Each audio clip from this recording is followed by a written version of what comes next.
सर्वप्रथम या ठिकाणी मी व्यक्तिशः माझ्या वतीने आणि या व्यासपीठावरती उपस्थित असले आदरणीय वंदनीय या देशाचे लाडके पंतप्रधान नरेंद्र मोदीजी आणि सर्व मान्यवरांच्या वतीने आणि लोकशाहीतले आपण सर्व राजांच्या वतीने छत्रपती शिवाजी महाराजांना विनम्र अभिवादन करतो। आणि आज या ठिकाणी या विराट सभेला संबोधित करण्याकरता एक चांगली दिशा देण्याकरता आवर्जून या ठिकाणी आपल्या सगळ्यांचे या देशाचा भविष्यकाळ म्हणजेच आदरणीय मोदीजी या ठिकाणी आले। त्यांचं मनापासून ह्या सातारा जिल्ह्यात या क्रांतिकारी जिल्ह्यात त्यांचं मनापासून आपल्या सर्वांच्या वतीने मी मनपूर्वक स्वागत करतो। आज या व्यासपीठावरती उपस्थित असलेले केंद्रीय मंत्री रामदासजी आठवले, प्रदेशाध्यक्ष बावनकुळेजी आणि सर्व या जिल्ह्यातले सर्व आमदार, सर्व पदाधिकारी, सर्व भाजपचे आणि मित्र पक्षाचे महायुतीचे सर्व आपण पाईक आणि सर्व आपण या ठिकाणी आल्याबद्दल पुन्हा एकदा आपल्या सगळ्यांचे स्वागत। आज या ठिकाणी आवर्जून या ठिकाणी मला सांगावंसं वाटतं की या संपूर्ण पृथ्वीवरती एकमेव असा एक राजा होता ज्यांचं नाव होतं छत्रपती शिवाजी महाराज। ज्यांनी त्या काळात असे जो विचार दिला तो म्हणजे राज्यकारभारात लोकांचा सहभाग असला पाहिजे ही भूमिका त्यावेळेस त्यांनी घेतली आणि त्यातनंच लोकशाहीचा जन्म झाला। लोकशाहीचे खऱ्या अर्थाने जनक त्यांना म्हणलं पाहिजे। आणि छत्रपती शिवाजी महाराजांचे समतेचे लोक कल्याणचे जे विचार होते ते ह्या अगोदरच्या अनेक पंतप्रधानांनी फक्त घोषणा केल्या पण मात्र त्या कुठल्याही परिस्थितीत अंमलात आणल्या नाही। गेल्या 10 वर्षाचा जर कार्यकाळ जर पाहिला तर संपूर्ण छत्रपती शिवाजी महाराजांना अभिप्रेत असणारे जे काय विचार आहेत किंवा त्यांना अभिप्रेत असणारे जे काय संपूर्ण संकल्प आहे ते जर कोणी अस्तित्वात आणि वस्तुस्थितीत जर उतरवले असतील, मायक्रो प्लॅनिंग करून जे उतरवले असतील तर आदरणीय वंदनीय मोदीजींनी केले हे आवर्जून या ठिकाणी विनम्रपणे सांगावंसं वाटतं। त्या काळात भरपूर ज्या वेळेस स्वातंत्र्य मिळालं त्यावेळेस संपूर्ण देशभरात केंद्रात काँग्रेसचं सरकार आणि वेगवेगळ्या राज्यात काँग्रेसचं सरकार होतं। फक्त दोन खासदार हे भारतीय जनता पक्षाचे होते, अटल बिहारी वाजपेयीजी आणि लालकृष्ण अडवाणीजी। मग थोडं आपण सगळ्यांनी विचार करणं गरजेचं आहे की एवढ्या मोठ्या प्रमाणात जे आज परिवर्तन घडलं, 2 वर्ण संपूर्ण या देशातला सगळ्यात मोठा पक्ष म्हणून नव्हे तर संपूर्ण जगभरातला सगळ्यात मोठा पक्ष म्हणून आज भारतीय जनता पक्षाची ओळख निर्माण करण्यात झाली। आणि हे एवढं परिवर्तन का घडलं तर त्या काळात फक्त पोकळ घोषणा झाल्या, गरिबी हटाओ देश बचाओ, जय जवान जय किसान। पण बारकाईने आपण जर विचार केले की या भूलथापांना त्यावेळेस फक्त त्याच्या दिल्या गेल्या त्या फक्त निवडणुकीच्या काळात मतपेटीद्वारे तुमचं मत मिळवण्याकरता दिल्या गेल्या। मतदान झाल्यानंतर ज्यावेळेस सत्तेत आल्यानंतर त्याच्याकडे पाठ फिरवली आपल्याला इतिहास सांगतो।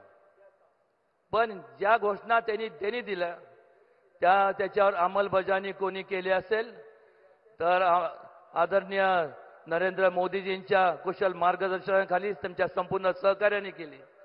गरिबांच्या बाबतीत जरी मोठ्या प्रमाणावर जर पाऊल उचललं असेल तर नरेंद्रजी मोदींनी उचललं। जवानांच्या बाबतीत ज्यांच्यामुळे आज आपण संपूर्ण सुरक्षित आहोत त्यांच्याबद्दल ज्या वेगवेगळ्या ज्या काही योजना राबवण्यात आल्या त्या आदरणीय मोदीजींच्या कुशल नेतृत्वाखाली झाल्या. त्याचबरोबर किसान म्हणजे शेतकरी, या देशातला शेतकरी म्हणजे हा संपूर्ण या देशाचा कणा आहे. आणि अशा परिस्थितीत त्याला त्यांचं ते सक्षम कसे होतील या दिशेने मोठ्या प्रमाणात योजना देखील आज ठिकठिकाणी वेगवेगळ्या देशभरात वेगवेगळ्या राज्यामध्ये आपल्याला पाहायला मिळतात. आणि त्यामुळं आज जर दोन्हीची तुलना करायची झाली तर एका बाजूला मोदीजींच्या नेतृत्वाखाली एक नियोजनबद्ध कार्यक्रम त्यांनी जो आखला गेलाय त्याच्यावर अंमलबजावणी होती, त्याच्यावर विचार विनिमय करून एक प्रगतीच्या दिशेने वाटचाल आपण करत आहोत. हा देश वाटचाल करत आहोत. आणि केवळ या संपूर्ण जगभरात जर देशाचं नावलौकिक जर एवढं कधी नव्हतं जेवढं आता आज आहे, ते केवळ आणि केवळ आदरणीय मोदीजींच्यामुळं झालं. हे कदापि आपण सगळ्यांनी कोणी विसरता कामा नये. हे झालं महायुती, भारतीय जनता पक्ष आणि महायुती मित्र पक्षांचं. आणि दुसऱ्या बाजूला काँग्रेस आणि महाविकास आघाडीमध्ये आपल्याला काय पाहायला मिळतं? अजून सुद्धा त्यांच्यात वादविवाद होतात. कशावरनं? तर अजून कोण पंतप्रधानांचा उमेदवार कोण असावा हे ते म्हणजे काल्पनिक विचार आहे, पण त्याच्यावरती सुद्धा एकमत होत नाही. आणि मग महाविकास आघाडी चुकून मला वाटते स्पेलिंग मिस्टेक झाली असावी. खरं तर महाभकास आघाडी असं म्हणलं तर चुकीचं ठरणार नाही. कारण ज्या ठिकाणी अस्थिरता असते त्या ठिकाणी त्या ठिकाणी नियोजनाचा अभाव असतो. आणि ज्या ठिकाणी नियोजनाचा अभाव असतो त्या ठिकाणी कुठल्याही प्रगतीच्या मार्गाने वाटचाल न करता अधोगतीच्या मार्गाने वाटचाल हे लोक आपल्याला करताना पाहायला मिळतात. आणि त्यामुळं एक चांगलं स्टेबल गव्हर्नमेंट आज बऱ्याच वर्षापासून नंतर आपल्याला मिळालंय. आणि कोणी काय म्हणजे भविष्य सांगण्याचा काय विषयच नाही. मोदीजी पुन्हा सत्तेत येणार आणि मोदीजींचं नेतृत्वाच्या खाली ह्याच्यापेक्षा जास्त आणि उच्चांक अशी भारताची आपल्या देशाची प्रगती होणार. हे करत असताना या संपूर्ण मतदारसंघाच्या बाबतीत बोलायचं झालं तर आज आपण संपूर्ण सगळ्यांनी भरभरून काँग्रेस पक्षाला मतदान केलं. त्यांनी फक्त नुसतं म्हणजे सत्तेत येण्याकरता त्यांनी आपल्या पुढे मताचा जोगवा मागितला. पण मात्र जो मूलभूत पिण्याच्या पाण्याचा प्रश्न जो असतो शेतीच्या पाण्याचा, ज्याच्यामुळं आज संपूर्ण आमच्या सगळ्यांचं जीवन त्याचा अर्थव्यवस्था संपूर्ण सगळ्यांची अवलंबून आहे, त्या संदर्भात केलं काय? काहीही केलं नाही. किंबहुना त्या काळात नुसतं असं म्हणायचं म्हणजे एवढा अहंकार माजला होता, कारण की पर्याय नव्हता. त्यांना कळालं की एक तर ह्यांचं काम जरी केलं नाही तर कुठं जाणार, ते आपल्या मागं येणार, नाही तर गप घरी बसणार. ही एवढा मोठा अहंकार ज्या लोकांनी तुम्हाला मतदान केलं. पण मात्र ह्या संपूर्ण लोकांचं जर मार्ग पिण्याच्या प्रश्नाचा जर काढला असेल आणि शेतीच्या प्रश्नाचा, तर भारतीय जनता पक्षाने त्यावेळेस कृष्णा खोऱ्यासारखा महत्वाकांक्षी प्रकल्प हाती घेतला. मला अजून आठवतं 1996 साली ज्यावेळेस आदरणीय कैलासवासी मुंडे साहेब त्यावेळेस उपमुख्यमंत्री या राज्याचे होते. मी त्यावेळेस त्यांना जाऊन त्यांची भेट घेतली आणि सांगितलं की असं ही वस्तुस्थिती आहे. तर त्यांनी मला असं एक क्षणभर विचार न करता त्यांनी सांगितलं, तुम्ही म्हणताय ते रास्त आहे की त्या लोकांना तिथं पाणी मिळालं पाहिजे, या संपूर्ण भागाला, दुष्काळी भागाला पाणी मिळालं पाहिजे. हेच जर काँग्रेसचं सरकार त्यांनी विचार का केला नाही? हे जर ते गेलं असतं तर किंबहुना मुंडे साहेब म्हणू शकले असते की आपलं त्या संपूर्ण भागात एकही आमदार नाही, खासदार नाही, मग कशाला निधी द्यायचा? हे भारतीय जनता पक्षाचे विचार नाही. भारतीय पक्षाचे जे विचार आहेत ते विकासाचे विचार, लोक कल्याणाचे विचार. आणि त्यामुळं आज या पक्षाची एवढी वाहवा संपूर्ण जगभरात होतीये. ठिकठिकाणी आपण पाहिलं तर या संपूर्ण मतदारसंघात या 5 वर्षाच्या कालावधीमध्ये जसं मोदीजींच्या मार्गदर्शनाखाली नमो गंगेचं संपूर्ण शुद्धीकरणाचं काम चालू आहे, त्याच प्रकारे आपल्या संपूर्ण मतदारसंघात कृष्णा नदीसारखी मोठी आपली जी नदी आहे ठिकाणी जय जय कृष्णेच्या माध्यमातून संपूर्ण शुद्धीकरणाचं काम आपण हाती घेणार आहोत. पर्यावरणाचं पर्यटन म्हणजे टुरिझम इंडस्ट्रीला देखील आपण वाव संपूर्ण केंद्र शासनाच्या मदतीने आणि राज्य शासनाच्या मदतीने आपण करणार आहोत. Industries, IT park, skill development याची नित्यान गरज आहे. कारण या अगोदर कुठल्या प्रकारची डेव्हलपमेंट न झाल्यामुळं ह्या संपूर्ण भागातले जे तरुण यांना दुसऱ्या जिल्ह्यात किंवा मोठ्या शहरांकडे धाव घ्यायला लागत होती. त्यांनी तिथं जाऊन अंगावरच्या कपड्यावर जाऊन आज तिथं त्यांनी जे संस्था निर्माण केल्या त्याची उलाढाल जवळ कित्येक तरी कोटीची आहे. आणि मग तर तिथं जाऊन जर करू शकत असतील, त्यांची कर्तबगार असतील, तर स्वतःच्या जन्मभूमीमध्ये तीच त्यांची कर्मभूमी असावी असा या हिशोबाने आपण संपूर्ण मोदीजींच्या मार्गदर्शनाखाली आपण हे सर्व करणार आहोत. त्याचबरोबर जसं बुद्ध सर्किट आहे तसं मागं सुद्धा आम्ही मोदीजींना विनंती केली होती की एक स्वराज्य सर्किट या ठिकाणी व्हावं, जेणेकरून ज्या संपूर्ण 3 त्यावेळेसच्या छत्रपती शिवाजी महाराजांच्या किंवा मराठाच्या ज्या राजधानी होत्या, राजगड, रायगड आणि सातारा, हे एक सर्किट त्यांच्यामुळं जास्तीत जास्त त्यांचे जे विचार आहेत, छत्रपती शिवाजी महाराजांचे जे विचार आहेत ज्याच्यातनं असंख्य लोक प्रेरणा घेतात. भावी पिढीला, तरुण पिढीला चांगलं त्याच्यामुळं मार्गदर्शन होईल असंही या ठिकाणी आम्ही निर्माण करणार आहोत. ॲग्रो इंडस्ट्रीजवरती भर देणार आहोत. पण मात्र एक या ठिकाणी मला आवर्जून सांगावंसं वाटतं की ज्या वेळेस लोक म्हणजे अनेकदा संविधानाच्या बाबतीत बोललं जातं, ज्या वेळेस कुठलंही नियोजन नसतं, कुठलंही विकास कामाच्या बद्दल बोलता येत नाही, तर मग काय चालू होतं की फक्त ब्लेम गेम, म्हणजे दुसऱ्यावरती फक्त बोट दाखवायचं की हे संविधान बदलणार आहेत. कशाला बदलणार आहे संविधान? काय गरज आहे संविधान बदलण्याची? डॉक्टर बाबासाहेब आंबेडकरांच्या नेतृत्वाखाली त्यावेळेसची जी काय संविधान बनवण्याची जे संपूर्ण त्यांचे सहकारी तज्ज्ञ लोक होते, अत्यंत उत्कृष्ट असं संविधान या ठिकाणी त्यांनी तयार केले. बारकावे संपूर्ण वेगवेगळ्या जाती जे बद्दलचा विचार करून ज्या पद्धतीने छत्रपती शिवाजी महाराजांनी समतेचा जो विचार दिला, त्या समतेच्या भावनेतनं तयार करण्यात आलेलं हे संविधान आहे. आणि ह्या संपूर्ण जगाच्या पाठीवर कुठल्या पण देशाचं तुम्ही संविधान घ्या आणि आपल्या देशाचं घ्या, ते जवळपास पण आपल्या संविधानच्या तुकड्यांचे एवढं बारकावे पण त्या ठिकाणी पाहायला मिळत नाही. आणि संविधान बदलणार अहो, संविधानाचं पार खात्मा म्हणजे खलास करण्याचं काम जर कोणी केलं असेल तर त्या काळी असणाऱ्या काँग्रेसच्या पंतप्रधान आदरणीय इंदिराजींनी एमर्जन्सी लागू केली. का? तर मोठा उठाव व्हायला लागला. या देशातले संपूर्ण लोकांनी जेव्हा स्वतःच्या न्याय हक्कासाठी उठाव केला तर त्यांना वाटलं की मला विरोध करतात आहे. ते विसरून पण गेले होते हे संपूर्ण काँग्रेसवाले की समाजामुळं, म्हणजे त्यांनी एवढा अहंकार माजला की ते त्यांना वाटायला लागलं की आपल्यामुळं समाज आहे. पण भारतीय जनता पक्षातले प्रत्येक कार्यकर्ता आणि प्रत्येक नेते आदरणीय मोदीजी आणि त्यांच्या मार्गदर्शनाखाली काम करणारे सर्व जे आहे ते संपूर्ण त्यांचं म्हणणं काय की आमच्यामुळं तुम्ही नाही आहात, तुमच्यामुळं आम्ही आहोत, हे विनम्रपूर्वक आम्हाला सांगावंसं वाटतं.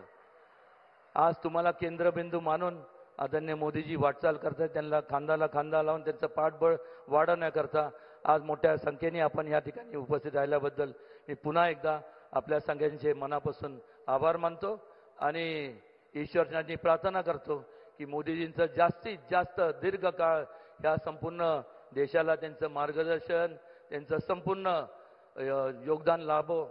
क्वचितच कधी असे म्हणजे खऱ्या अर्थाने म्हणजे जर एवढे बारकावे, म्हणजे मी विचार करतो की दैविक शक्ती त्यांच्यात निश्चितपणे आहे. आणि नाहीतर मला सांगा एवढे बारकावे जे त्यांनी केले का ह्याच्या अगोदर त्यांचं काँग्रेस किंवा त्या इतर पक्षांचं हे काय विचार जखडून ठेवले होते का? त्यांचा हात धरून ठेवला होता की त्यांनी सही करू नये चांगल्या म्हणजे चांगल्या प्रकारे लोकांच्या हिताच्या कामं करता? पण हे करू शकले नाही. आणि कारण हे मोदीजींच्या हस्तेच होणार होतं हे आवर्जून या ठिकाणी सांगावंसं वाटतं. आणि जास्त आपला वेळ न घेता आपल्या सर्वांना मोदीजींचे विचार ऐकायचे, त्यामुळं मी आपल्या सगळ्यांची रजा घेतो. जय हिंद, जय महाराष्ट्र, जय शिवराय. छत्रपति शिवाजी महाराज की, छत्रपति संभाजी महाराज की, छत्रपति राजर्षि शाहू महाराज की. कृष्णा नदीच्या काठावर बसलेल्या सातारकरांना माझा नमस्कार. सातारा हर देशभक्त के लिए, हर भारत भक्त के लिए किसी तीर्थ स्थल से कम नहीं है. यहां आपने छत्रपति उदयन राजे भोसले जी को उम्मीदवार बनाया है.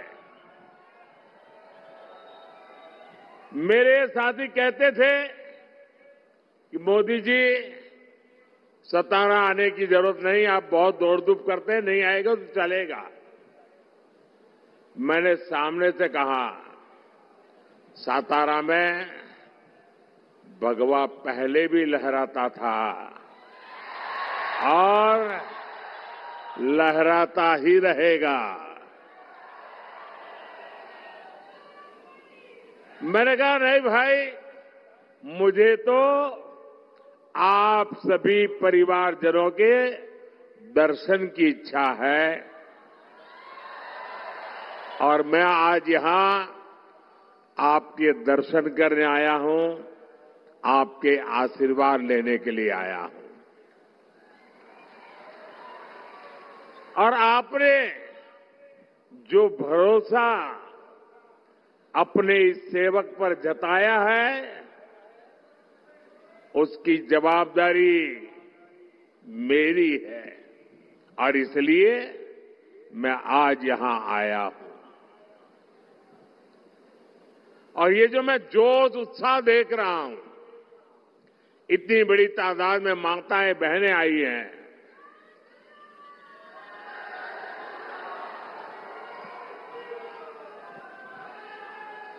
यहां से संदेश साफ साफ है. और इस जोश, उत्साह, उमंग, ये साफ मतलब है फिर एक बार, फिर एक बार, फिर एक बार. साथियों, ये मेरा सौभाग्य है. कुछ बातें याद आ जाती है जब यहां आता हूं तो. 2013 में जब भारतीय जनता पार्टी ने मुझे प्रधानमंत्री पद के उम्मीदवार के लिए घोषित किया, तब तो चुनाव घोषित नहीं हुए थे, लेकिन जब मुझे घोषित गया तो मैं रायगढ़ के किले पर चला गया.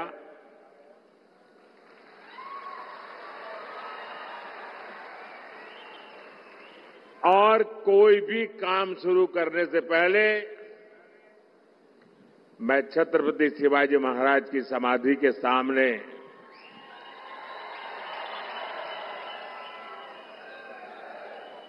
ध्यानस्थ होकर उस पवित्र भूमि पर बैठा था.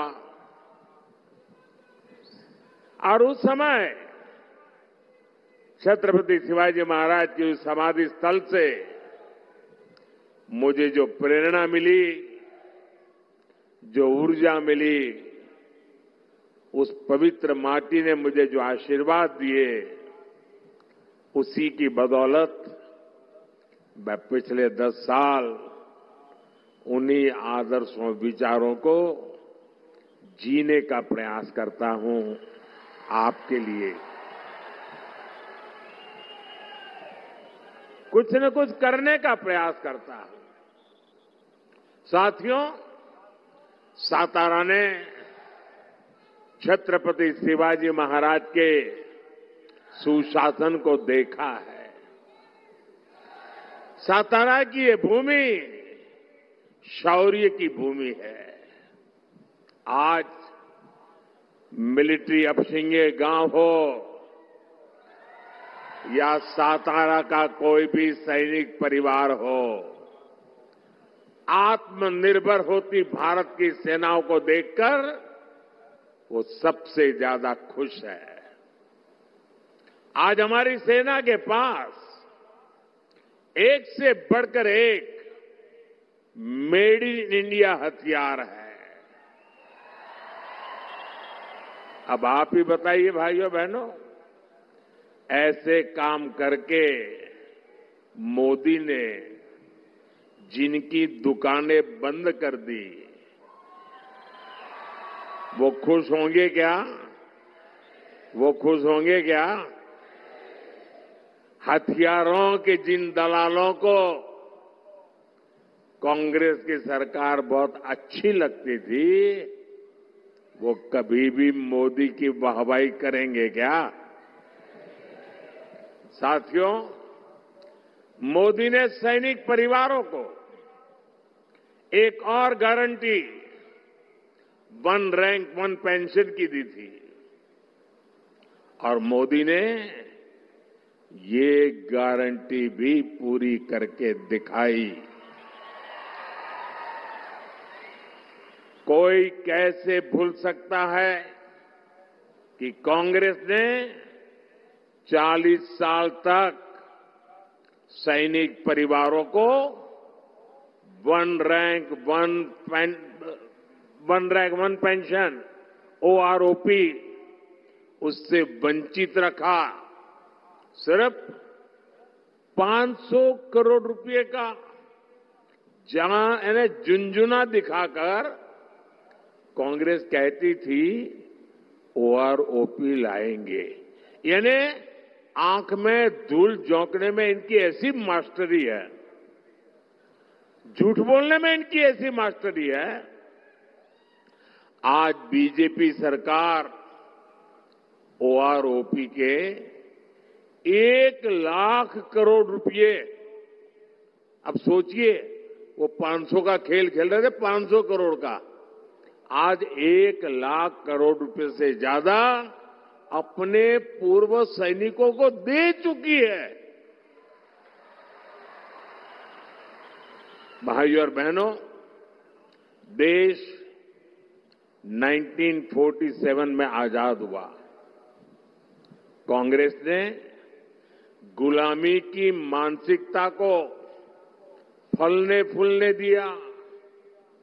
पूरी दुनिया छत्रपति शिवाजी महाराज की नौसेना का लोहा मानती थी।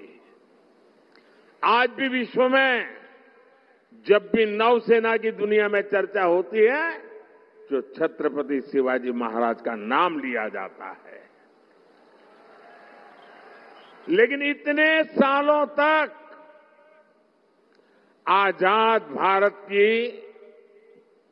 नौसेना के झंडे में अंग्रेजों का निशान था। एनडीए सरकार ने, मोदी ने आकर के उस अंग्रेजी के निशान को हटाया। हटा करके रुका नहीं, मोदी ने तय किया कि इस झंडे का ताकत तब बढ़ेगी कि हमारी नौसेना के झंडे में अब छत्रपति शिवाजी महाराज के प्रतीक को स्थान दिया जाएगा। और दिया, डंके की चोट पर दिया। हमारी सरकार ने मराठा सेनाओं द्वारा बनाए गए ऐतिहासिक किलों को भी यूनेस्को की वर्ल्ड हेरिटेज साइट में शामिल करने के लिए नामांकन किया है। महाराष्ट्र का लोहगढ़ हो, सिंधुदुर्ग हो या फिर मराठा सेनाओं द्वारा बनाया गया तमिलनाडु का जिंजी फोर्ट हो, इन सभी को वर्ल्ड हेरिटेज साइट की लिस्ट में लाने का हम प्रयास कर रहे हैं। मराठा विरासत की शान दुनिया में बढ़ेगी तो हम सबको गर्व होना चाहिए कि नहीं होना चाहिए? गर्व होना चाहिए कि नहीं होना चाहिए? दुनिया में डंका बजे तो गर्व होना कैसे नहीं होना चाहिए? लेकिन कांग्रेस को तकलीफ होती है कि मोदी ये सब काम क्यों कर रहा है। साथियों, सातारा ने बाबा साहब आंबेडकर, महात्मा फूले और सावित्रीबाई फूले के सामाजिक न्याय को गढ़ने में बड़ा योगदान दिया है। एनडीए सरकार ने 10 वर्षों में इसी प्रेरणा को सुशासन का आधार बनाया है। आप देखिए, कांग्रेस ने 70 साल में से 60 साल देश पर शासन किया, लेकिन बाबा साहब आंबेडकर संविधान जम्मू कश्मीर पर लागू नहीं होता था। 370 की दीवार बनाई हुई थी। आपके आशीर्वाद से आपके सेवक मोदी ने आर्टिकल 370 को ध्वस्त कर दिया, कब्रिस्तान में गाड़ दिया। मोदी ने आर्टिकल 370 हटाया। आप मुझे बताइए, आपको गर्व होता है कि नहीं होता है? आपको गर्व होता है कि नहीं होता है? 370 हटा करके देश की शान बढ़ी कि नहीं बढ़ी? देश की एकता को ताकत मिली कि नहीं मिली? ये गारंटी मोदी ने आपको दी थी और मोदी ने वो गारंटी पूरी कर दी। अब जम्मू कश्मीर में मैं जरा जो लोग आरक्षण के नाम पर झूठ बोल बोल करके हमारे देश के लोगों को गुमराह करने में लगे हैं, मैं जरा चुभने वाला एक सवाल उनको पूछना चाहता हूं। इतने आरक्षण के गीत गा रहे हो, क्या जम्मू कश्मीर में रहने वाले आदिवासी, जम्मू कश्मीर में रहने वाले दलित, क्या वो आरक्षण के हकदार थे कि नहीं थे? जब देश के दलितों को आरक्षण मिल सकता है, देश के आदिवासियों को आरक्षण मिल सकता है, तो जम्मू कश्मीर में मेरे दलित भाई बहनों को, मेरे आदिवासी भाई बहनों को आरक्षण से वंचित क्यों रखा गया? संविधान वहां पर लागू क्यों नहीं किया? क्योंकि वोट बैंक की राजनीति आप पर हावी रही है। भाइयों बहनों, 370 हटाकर बाबा साहब आंबेडकर के संविधान को जम्मू कश्मीर में भी लागू कर दिया। वहां मेरे दलित भाई बहनों को आरक्षण का अधिकार मिला, आदिवासी भाई बहनों को आरक्षण का अधिकार मिला, ओबीसी भाई बहनों को आरक्षण का अधिकार मिला। वो हक मिल रहा है जो हिंदुस्तान की हर महिलाओं को मिल रहा है, वो आज जम्मू कश्मीर में आजादी के इतने सालों के बाद मिल रहा है। भाइयों और बहनों, हमारी सरकार में ही मेरे देशवासियों को मुफ्त राशन, मुफ्त इलाज, पक्का घर, बिजली, पानी, अनगिनत सुविधाएं आखिरी व्यक्ति तक पहुंचाने के लिए मोदी ने अपना पल पल खपाया है। और ये लाभ पाने वालों में ज्यादातर कौन लोग हैं? कौन लोग थे जो इन चीजों से वंचित थे? इन सारे लाभ को पाने वाले सबसे ज्यादा मेरे दलित भाई बहन हैं, मेरे आदिवासी भाई बहन हैं, मेरे ओबीसी पिछड़े परिवार हैं। अब बीजेपी एनडीए की सरकार इन्हें प्राथमिकता देकर काम कर रही है। साथियों, हमारी सरकार ने ही आरक्षण, जो पॉलिटिकल आरक्षण की व्यवस्था है, पहले जब अटल जी की सरकार थी तब उसका कार्यकाल बढ़ा दिया था, और जब मोदी को आपने अवसर दिया, मोदी ने फिर उस कार्यकाल को बढ़ा दिया। ये हमारा कमिटमेंट है। हमने ओबीसी कमीशन को संवैधानिक दर्जा दिया, लेकिन कांग्रेस के इरादे क्या है, ये हमने कर्नाटका में देखा है। क्या कर रहे हैं छत्रपति शिवाजी महाराज की धरती से मैं आपको जगाने आया हूं भाइयों। ये क्या खेल कर रहे, जरा चौंक जाएंगे आप सुन करके। भारत का संविधान धर्म के आधार पर आरक्षण की मनाही करता है। बाबा साहब आंबेडकर धर्म के आधार पर आरक्षण की मनाही करते हैं, लेकिन उन्होंने क्या किया? कर्नाटका में ओबीसी को जो आरक्षण मिला हुआ है 27%, उन्होंने रातों रात सभी मुसलमानों को ओबीसी घोषित कर दिया। एक फतवा निकाल दिया, कागज पे थप्पा मार दिया, और रातों रात ओबीसी के हक के जो 27% आरक्षण था उसमें से डाका डाला और अधिकतम उन्हीं को दे दिया। अब कांग्रेस संविधान बदलकर यही फॉर्मूला पूरे देश में लागू करना चाहती है,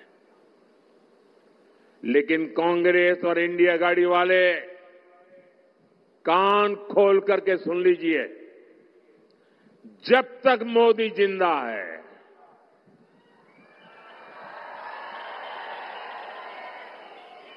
जब तक जनता जनार्दन का मुझ पर आशीर्वाद है,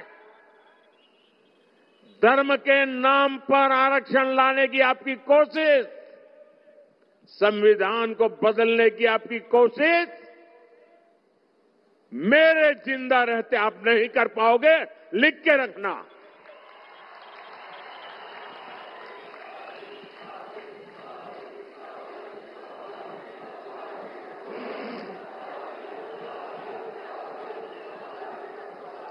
साथियों, ये 21वीं सदी टेक्नोलॉजी ड्रिवन सदी है, और मैं स्वयं भी टेक्नोलॉजी का बहुत बड़ा समर्थक रहा हूं।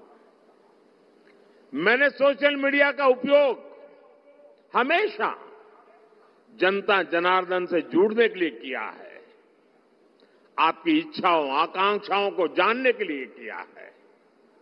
आप तक सरकार का कोई कार्यक्रम पहुंच रहा है या नहीं, उस पर सुधार की गुंजाइश क्या है, ऐसी फीडबैक के लिए मैंने सोशल मीडिया का उपयोग किया है। लेकिन ताजा घटनाएं परेशान करने वाली है, लोकतंत्र प्रेमी हर व्यक्ति को शर्मसार करने वाली है। जो लोग भाजपा से, एनडीए से मुद्दों के आधार पर, सच्चाई के आधार पर, अपने कार्य के आधार पर आमने सामने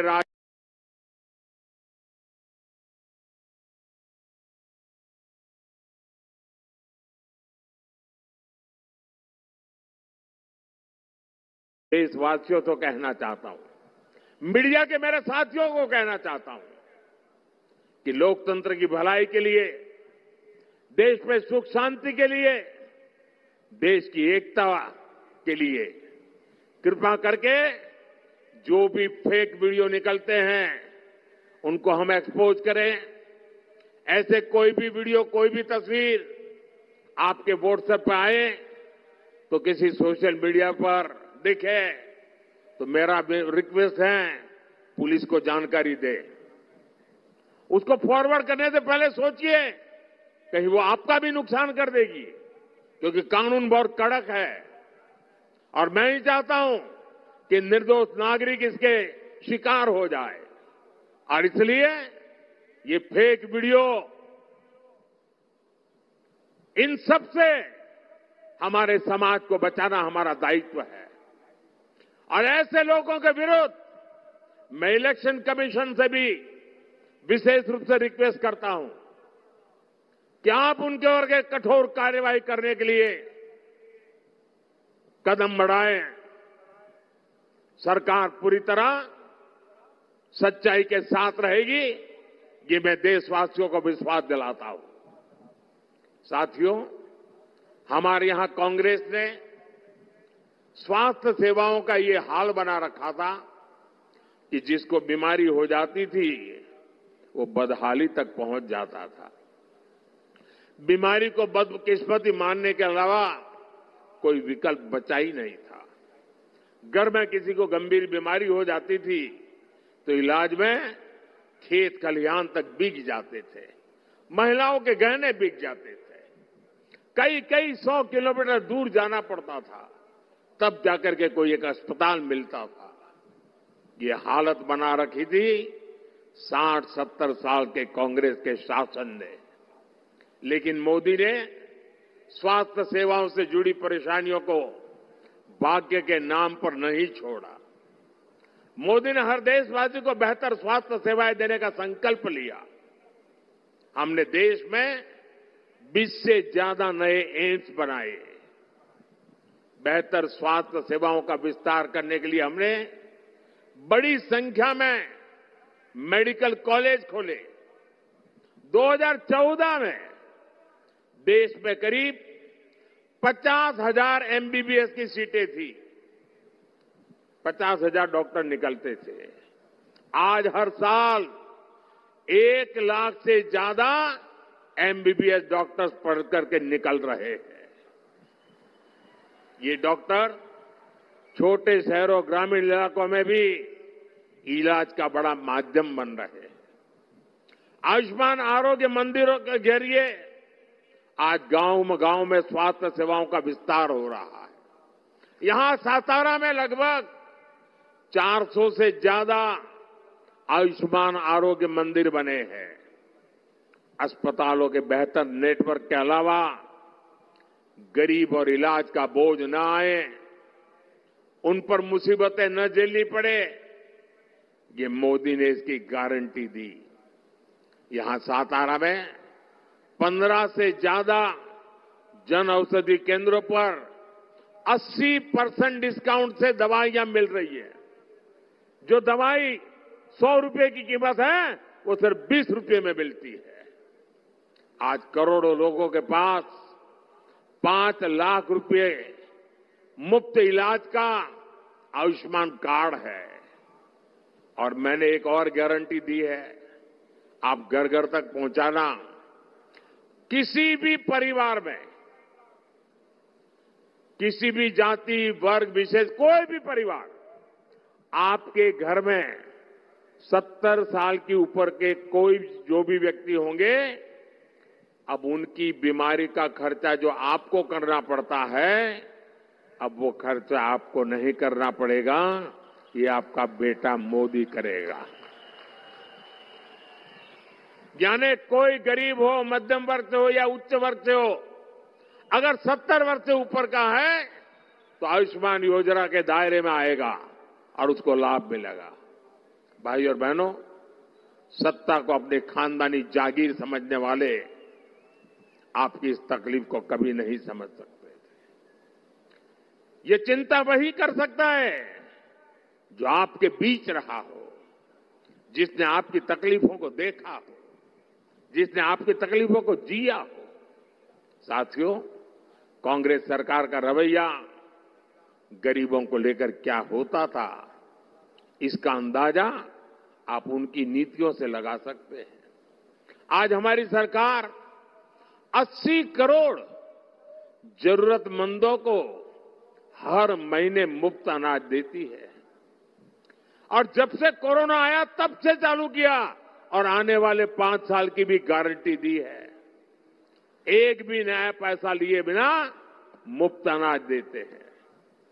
लेकिन जब कांग्रेस की सरकार थी तब लाखों टन अनाज सरकार के गोदामों में सड़ता था, पानी में बिकता था और कांग्रेस सरकार उसे गरीबों को देने को तैयार नहीं थी, मना कर दिया था।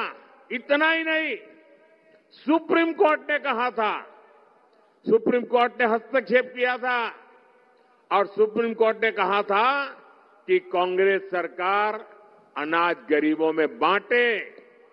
लेकिन तब कांग्रेस सरकार के प्रधानमंत्री डॉक्टर मनमोहन सिंह जी ने क्या कहा, आपको सुनकर के चौंक जाएंगे। उन्होंने कहा था कि सुप्रीम कोर्ट इस मामले में दखल न दे, यानी अनाज सड़ता है तो सड़े, गरीब भूख से मरता है तो मरे, लेकिन कांग्रेस सरकार गरीबों को अनाज देने को तैयार नहीं थी। ये कांग्रेस की असंवेदनशीलता थी। और इसलिए ही आज जब मैं 80 करोड़ जरूरतमंदों को मुफ्त राशन दे रहा हूं तो कांग्रेस को सबसे ज्यादा दिक्कत होती है। भाइयों और बहनों, तुष्टीकरण के आगे घुटने टेक चुकी कांग्रेस ने एक और बड़ी घोषणा, खतरनाक घोषणा की है। ये कांग्रेस कह रही है आपके खेत, आपके घर, आपके परिवार में माताओं बहनों के गहने, उनके मंगलसूत्र, कांग्रेस कहती है अब एक्सरे करेंगे, एक्सरे। आपके लॉकर में क्या पड़ा है, एक्सरे करके देखेंगे। आपके घर में क्या पड़ा है, एक्सरे करके देखेंगे। यानी घर घर छापामारी करेंगे और आपकी संपत्ति जब्त करेगी। एक लिमिट से ऊपर आपके पास जो भी है उसको लूटने का कांग्रेस सरकार इरादा रखती है। और उनकी जो खासम खास वोट बैंक है ना, उनको मजबूत करने के लिए उनको बाढ़ देंगे। मैं जरा सातारा के भाई बहनों को पूछना चाहता हूं, क्या आप ऐसा होने देंगे? आप ऐसा होने देंगे? क्या आपको इस प्रकार की नीतियां मंजूर है? ऐसा सोचने वाले लोग देश की राज में होने चाहिए। मोदी का प्रयास है कि देश में हर बहन के नाम पर कोई न कोई प्रॉपर्टी हो, इसलिए घर बहनों के नाम पर दिए जा रहे हैं। जन जन खातों से करोड़ों बहनों को पहली बार बैंक खाते खुले। अब बीजेपी सरकार उसमें सीधा पैसा डालती है। मोदी अपनी बहनों को ड्रोन पायलट बनाने में जुटा है। मोदी ने 3 करोड़ बहनों को लखपति दीदी बनाने की गारंटी दी है। लेकिन कांग्रेस के शाहजादे की चली तो कांग्रेस माताओं बहनों की कमाई, उनके गहनों को भी नहीं छोड़ेगी। साथियों, मोदी का संकल्प हर बहन के घर तक और हर किसान के खेत तक पानी पहुंचाने का है। Laxman Rao Inamdar lift irrigation scheme हो, तराली प्रोजेक्ट हो, टेम्पू लिफ्ट इरिगेशन प्रोजेक्ट हो, वांग इरिगेशन प्रोजेक्ट हो, ऐसी हर सिंचाई परियोजना महायुति सरकार की प्राथमिकता को दिखाते हैं। आने वाले 5 साल में ऐसे अनेक सिंचाई प्रोजेक्ट हम पर पूरा करेंगे। साथियों, हम खेती में सहकारिता का व्यापक विस्तार कर रहे हैं। इसलिए पहली बार अलग सहकारिता मंत्रालय बनाया गया है। हमारी सरकार ने गन्ने के एफआरपी में रिकॉर्ड वृद्धि की, पहली बार शक्कर की एमएसपी तय की। हमारी सरकार इथेनॉल पर इतना जोर दे रही है, इसका सीधा लाभ गन्ना किसानों को हो रहा है। पीएम किसान सम्मान निधि के करीब 1500 करोड़ रुपए यहां सातारा जिले के मेरे किसान भाइयों के खाते में जमा हुए हैं। साथियों, बीजेपी अपनी विरासत को भी शान से आगे बढ़ाने में जुटी है। इसलिए जो हमारे किले हैं उनको भी सजाया संवारा जा रहा है। यहां कनेक्टिविटी पर बहुत काम हो रहा है। हम यहां जो हमारे आस्था के स्थान हैं, जो धरोहरें हैं, वहां आना जाना आसान बना रहे हैं।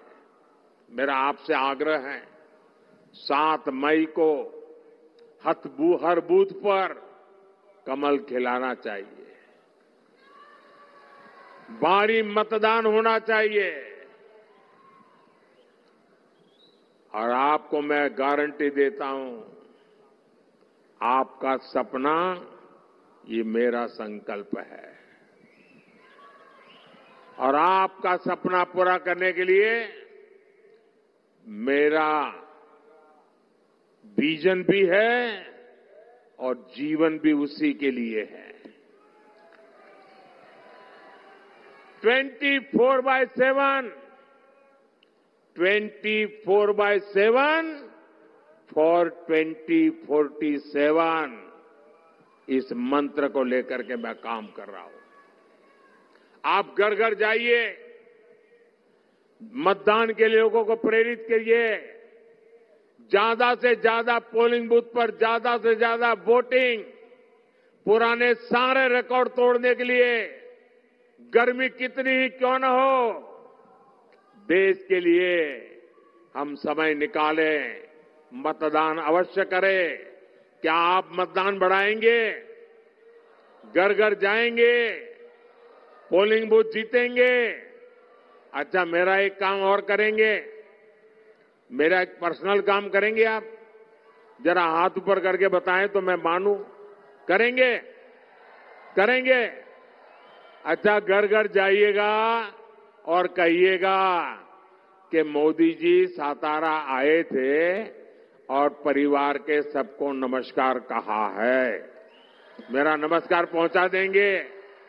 हर परिवार में मेरा नमस्कार पहुंचा देंगे? बोलिए भारत माता की, भारत माता की, भारत माता की। बहुत बहुत धन्यवाद।